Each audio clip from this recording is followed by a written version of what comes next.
பழனிசாமி சொல்லுண்ணே. போன மாசம் டெல்லிக்கு போய் ஏதோ குத்து விளக்கு ஏத்தணும்னு சொன்னீங்களே என்ன ஆச்சு? அண்ணே குத்து விளக்கு ஏத்தவாங்கன்னு கூப்பிட்டாங்க. ஆ. என்னால வர முடியாதுயான்னு ஆஹா. உடனே ஒரு குத்து விளக்க ஒரு ஆள்கிட்ட கொடுத்து அனுப்பி விட்டாங்க. ஆஹா. நான் இங்க இருந்து கொளுத்தி அனுப்பி விட்டேன். இங்க இருந்து எரிஞ்ச மணிக்கேவா கொண்டு வராங்க? என்ன பண்றது, நம்ம அப்படித்தானே பண்ணி ஆகணும், பிஸியா இருக்கோம்ல. ஆ? ஆஹா. மறுபடியும் அவங்க தான் போன் பண்றாங்க பாரு. அவங்களா? Hello Palanisamy speaking. நூடல்ஸா?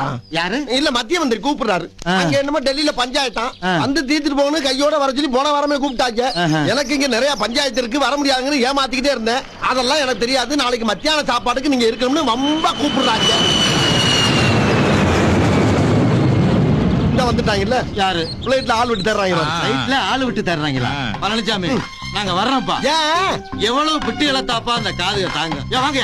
எம்புட்டு போய் லேசா புழுந்தாவே கண்டுபிடிச்சிடறாங்கல்ல. அது சரி, அவங்கள நம்ம வாயை பார்த்து பார்த்து வருஷ கணக்கா பழகிட்டாங்கல்ல, கண்டுபிடிக்கத்தானே செய்வாங்க.